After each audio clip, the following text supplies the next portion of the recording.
علیکم ورحمۃ اللہ وبرکاتہ۔ یہ سوریہ شام سے لبنان جاتے ہوئے تقریباً لبنان کے بارڈر پر یہ حضرت حابیل کی قبر کا مقام ہے، اور یہ اس احاطے میں سامنے جو اندر کمرہ نظر آ رہا ہے اس میں قبر ہے، اور یہ ان کے احاطے میں درخت ہے۔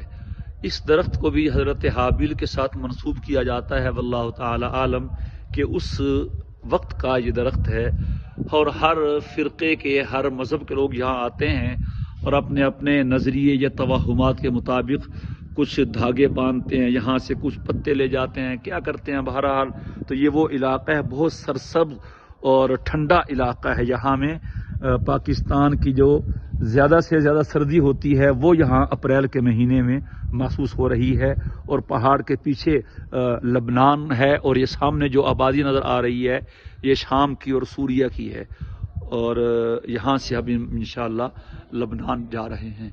السلام علیکم ورحمۃ اللہ وبرکاتہ۔